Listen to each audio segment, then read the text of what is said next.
Good morning and welcome to another Seize the Day. I trust that you guys are waking up feeling refreshed and ready to begin a new day. Um, little nippy out there, but the day looks like a very promising one and looking pretty sunny. So for that, we're grateful. Trust that you're feeling rested and looking forward to the weekend. Can you believe that this is already the end of March? March has certainly come in with a number of good snowstorms here in the New England region.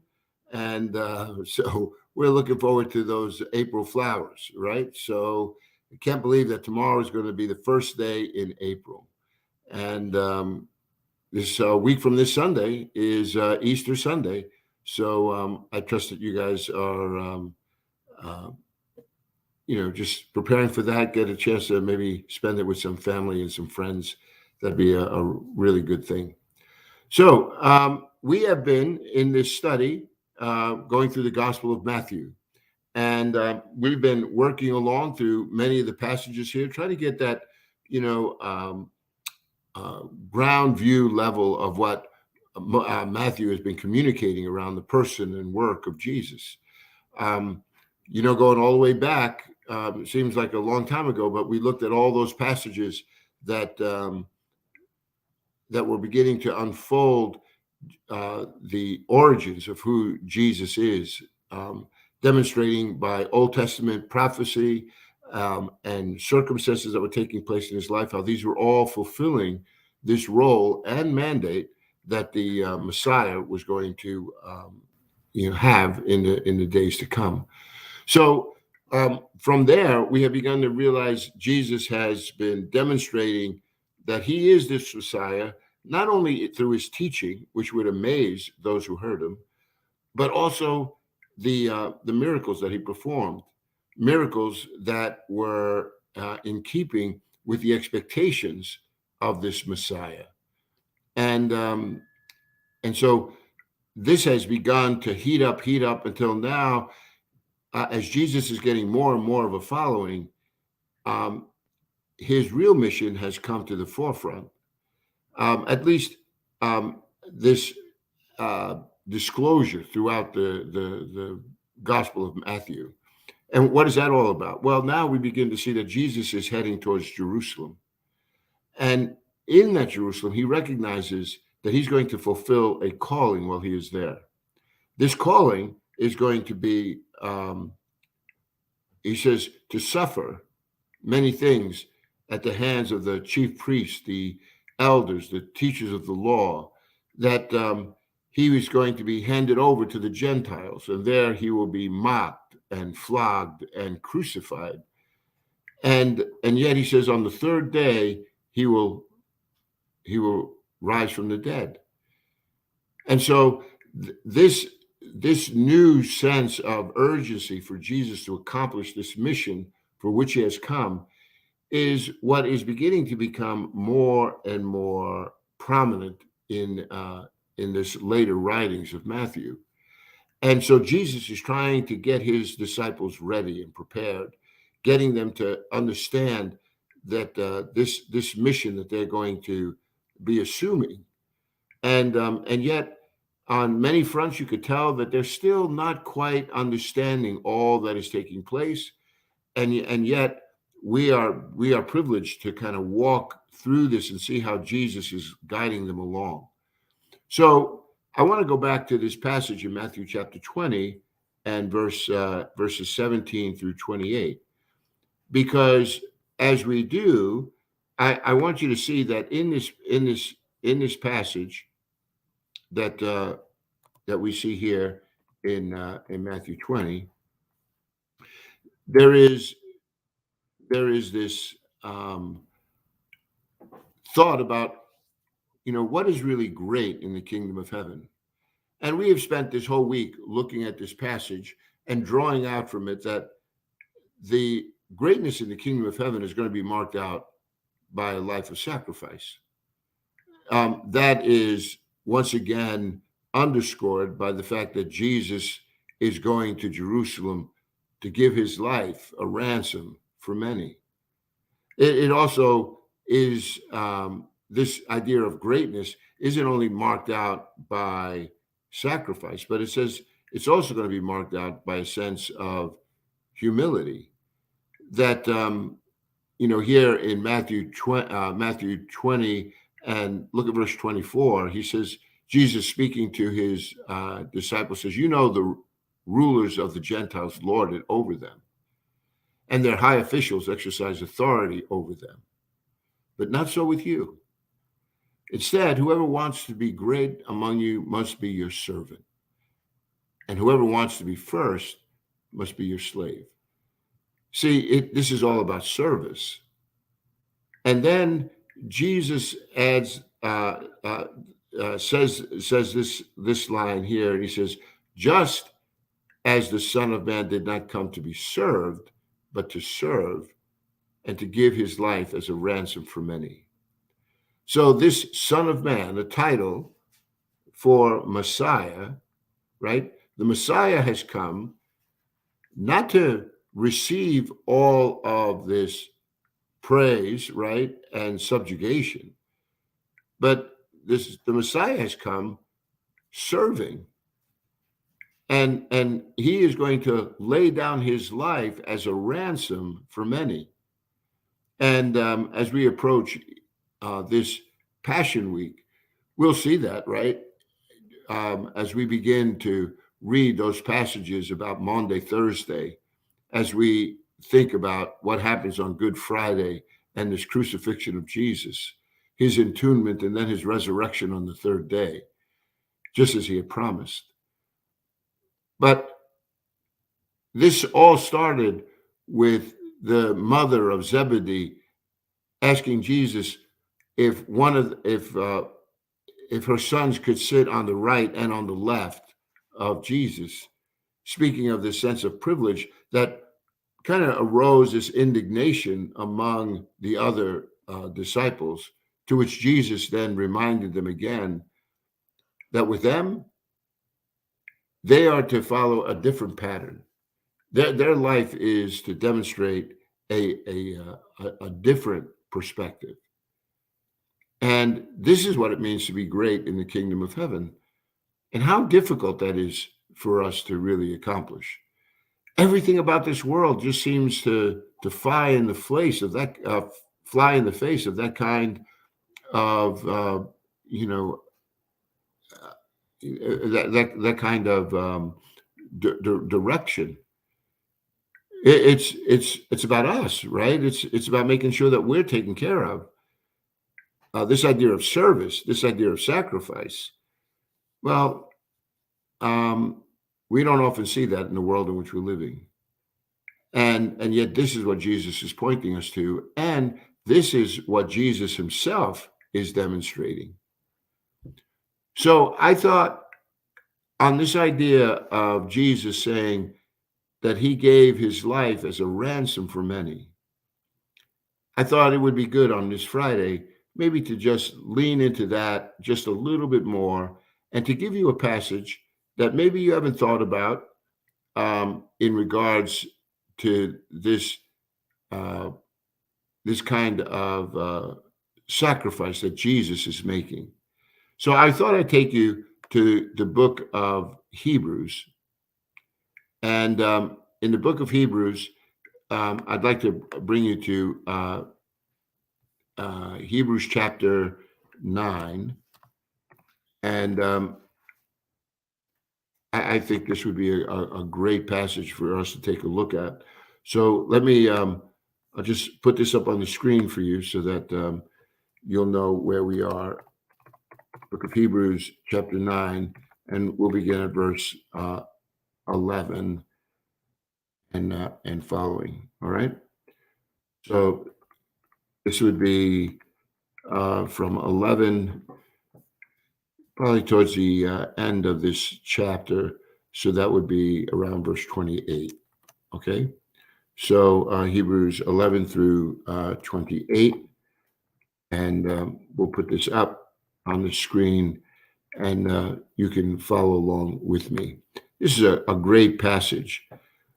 And Jesus has been illustrating already for us that there's going to be a contrast between what is taking place in the temple, this earthly temple, right, and what Jesus did for us, and how his sacrifice is so much more superior. Let's read this together. It says, "When Christ came as high priest of the good things that are already here, he went through the greater and more perfect tabernacle that is not man-made, that is to say, not a part of this creation." So here we find that this sanctuary that is being referred to is that of heaven. It's not the earthly sanctuary where the chief priest would go into once a year and bring in this sacrifice of atonement, right? Yom Kippur, the Day of Atonement, when the sins of the nation of Israel were atoned for, um, that that was the day once a year when the high priest would take the blood of the lamb and enter into the Holy of Holies with that and make atonement, not only for his sin, but also for the sins of the nation. But now this is a contrast now with what Jesus is going to offer as a ransom on on uh, on that on the cross of Calvary. So pay attention again. It says, when Christ came as high priest of the good things that are already here, he went through the greater and more perfect tabernacle that is not man-made, that is to say, not a part of this creation. He did not enter by means of the blood of bulls, of goats and calves, right? But he entered the most holy place once for all. How? By his own blood, having obtained eternal redemption. Now, notice here it says that he offers eternal redemption. When the sacrifice was made by the chief priests on Yom Kippur, it was a sacrifice that needed to be repeated every year, right? It was this symbol of God saying, if you draw near to me, I'm going to draw near to you. This whole ceremony was designed so that the Israelites would never forget that the only one who could forgive sin was God himself. But what they were doing with this whole sacrificial system was really just a shadow of what would be taking place in the person and in the work of Jesus. Because here, the person offering the sacrifice, it is Jesus himself. And the preciousness of that sacrifice is being found in that Jesus is offering up his own blood. So the person offering the sacrifice is Jesus. The blood is his own. And the permanence of that sacrifice is that it was done only once and will last for a lifetime. So it says here that but he entered the most holy place, what? Once for all, by his own blood. See, it speaks of this permanence. And what is it? It's going to last for eternity. And what about the power of that sacrifice? Well, let's look at this power. It says it's obtained eternal redemption. It says the blood of goats and bulls and the ashes of a heifer sprinkled on those who are ceremonially unclean sanctify them so that they are outwardly clean. But how much more then will the blood of Christ, who through the eternal Spirit offered himself unblemished to God, cleanse our consciences from acts that lead to death, so that we may serve the living God? But there's a lot of words there, right? But basically, what this is saying is that when you contrast these two sacrifices, the ones that are being made at Yom Kippur and the sacrifice of Jesus on that cross, it says the blood of Christ, the blood of this Messiah, when it was offered up unblemished to God, that sacrifice is enough to cleanse our consciences, to bring forgiveness of sin. And it says, And here, look at the end of verse 14. It says, it cleanses our consciences from acts that lead to death. What are those acts that lead to death? It's part of living life in a way that is in opposition to the will and the purposes of God. So what Jesus's blood is doing is that he is paying the ransom for many. Those who have placed their trust in him now, what do you find? This power, it brings about eternal redemption. Look again in verse 15. It says, for this reason, Christ is the mediator of a new covenant, that those who are called may receive the promised eternal inheritance, now that he has died as a ransom to set them free from the sins committed under that first covenant. See, the first covenant that God brought, right, was a covenant that he established with Moses on Mount Sinai. God brought his people out of Egypt and he gave them the law, right? The law, the 10 commandments, these statutes and regulations that if people began to implement, it would put them in a standing with God. But the law was never going to be enough to cleanse us. That's why this whole system of a yearly atonement was instituted, because it was always a reminder that the ultimate forgiveness was going to be found in this relationship that I have with God, not in my works. I would never arrive at that place where I would earn my way into heaven. Jesus just said that a couple of weeks ago, right? When we were looking at these passages that dealt with eternal life. Jesus says, with God, with man, this is impossible. But with God, all things are possible. Because why? God is sending his son, the Messiah, the Christ, to be the one who, through the power of his sacrifice, is going to bring about eternal redemption. See, that's why when you go back to this passage that we're reading about here in Matthew chapter 20, and it says, just as the Son of Man came not to be served, but to serve and to give his life a ransom for many. This ransom, you see, referred to again here in the book of Hebrews. It says, now that he has died as a ransom to set them free from the sins committed under that first covenant.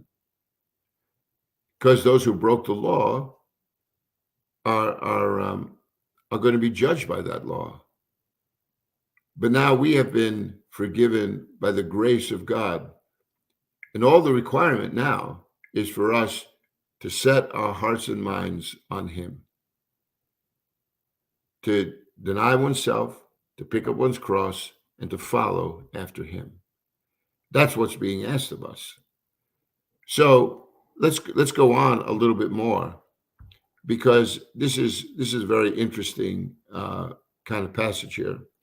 It says, in the case of a will, it's necessary to prove the death of the one who made it, because a will is in force only when someone or somebody has died.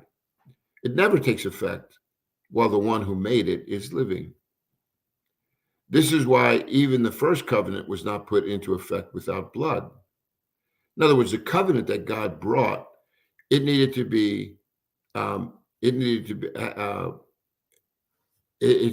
saying here, it had to be put into effect with blood. So when Moses had proclaimed every commandment of the law to all the people, he took the blood of calves together with water, scarlet wool, branches of hyssop, and sprinkled the scroll and the people. And he said, this is the blood of the covenant which God has commanded you to keep.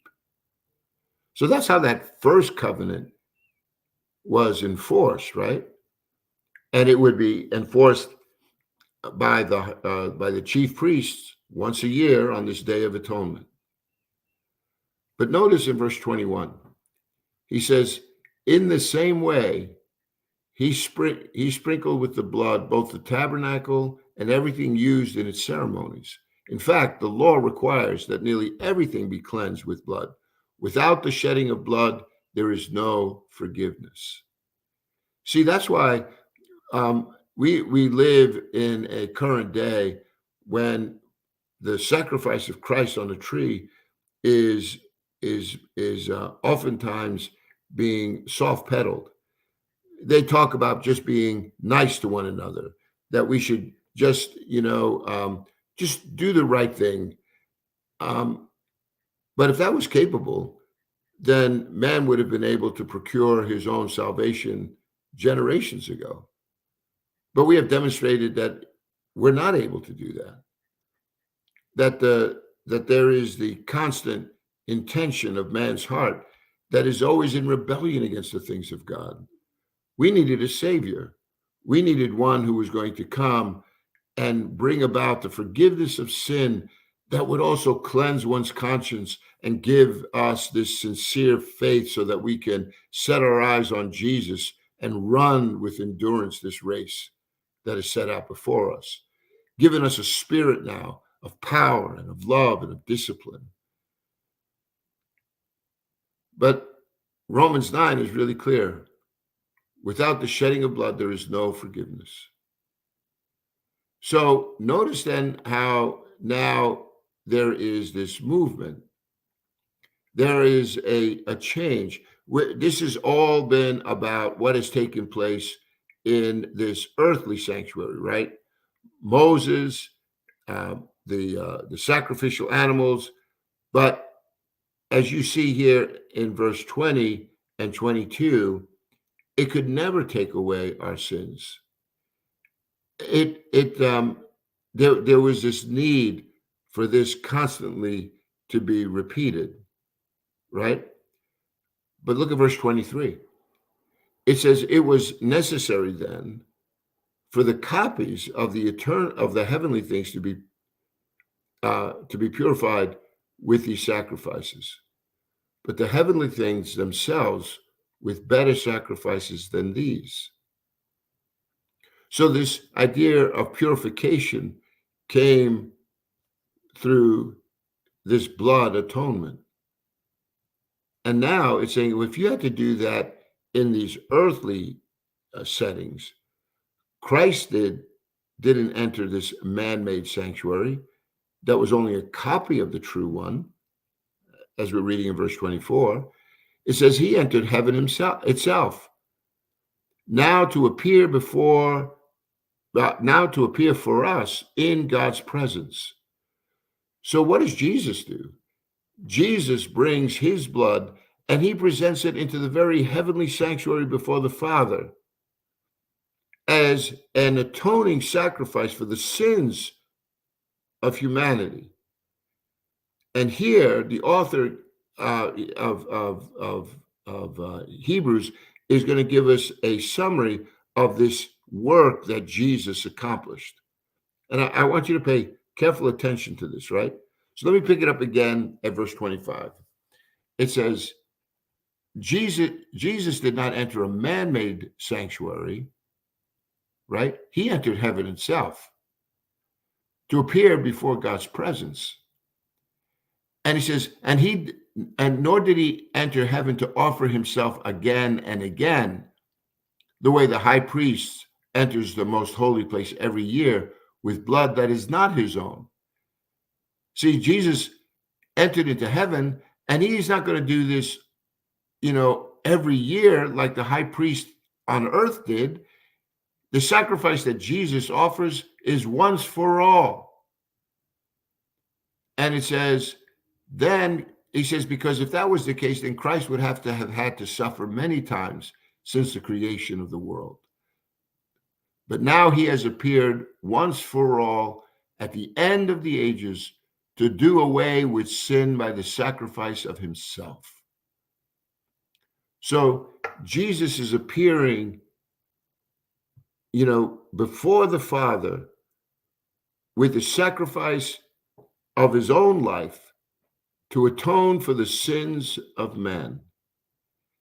That is going to be efficacious, right? It's going to be effective in the life of those now who have put their trust in Jesus, the Messiah. So Jesus comes to give his life a ransom for the sins of men. And he does it not the way the first covenant explained, but he enters into the throne room of God and makes atonement for all the sins. And he doesn't do it many times. He only has to do it once. He has procured for us this eternal salvation. But here's the best part. Look at what he says here. He says, just as man is destined to die once, and after that to face the judgment. Isn't that the truth? Think about that one line right there. It sums up everyone's life. Every single one of us is destined to die once.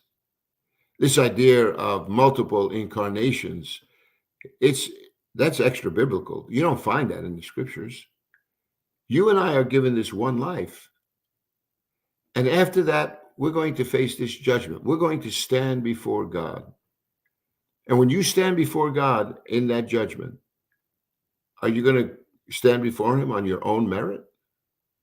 Are you going to be able to go back and open up the books and say, this is why I deserve to be in heaven? When you stand before a holy God, do you think all of your acts of righteousness is going to earn you a spot? Quite to the contrary. But see, when we enter into this presence of God, we're not going on our own. And it is true that it is destined to die once and then to face the judgment. So Christ was sacrificed once to do what? To take away the sins of many people. And it says he will appear a second time, not to bear sin, but to bring salvation to those who are waiting for him. So if I can just tease this out as we end our time this morning, I want you to think of these two comings. The first coming is the coming of Jesus, right? So Jesus comes this first time. And in coming into this first time, it says he has come to pay the penalty, to pay the ransom for the sins of men. And then it says that he enters into the throne room of God and makes this atonement, washing us so that we are clean. Sins are forgiven. The debt has been paid. And now we are to live our life following after the one who paid that ransom. But it says in our text that Jesus is coming back the second time. And when he comes back the second time, it's not to pay for the sins of men, because he's already done that. It'll be his second coming is to redeem all things permanently. That's why when you read in the book of Revelation, when it says that when Jesus returns, it says he's going to make all things new. That in that day, it says that the old will pass away and all things will be made new. There'll be no more fear, no more tears, no more sorrow, no more pain, no more death, no more sickness. All things will be made new. So in this span between his first coming and Jesus' second coming is the ages in which we are living now, all of which are then being put forward for us to get to know him, to share this message that is bringing life and hope to those who hear it. And just like in the days of Jesus, there will be some that will embrace it, but there are going to be others who are going to reject it. But that's God's business. That's not ours. It's like the parable of the fisherman, right, who went out and caught this huge net of fish. It was the angels of God that separated the fish. It's not you and me to do. But what we learned today is that the sacrifice of Jesus, that ransom for the sins of men, required his blood that purchased our eternal salvation and that sets us up for this eternity that God has promised. So when Jesus says, listen, I want you to follow my example. I haven't come to be served, but to serve. Because the Son of Man is giving his life a ransom for the sins of many. It's a whole new way of thinking. It's a whole new way of living. It's a way in which we find the peace and the power of God being manifested in our life. That, my friends, is a good way to end our time together on this Friday, March 31st. Seize that thought, and hope to see you on the weekend.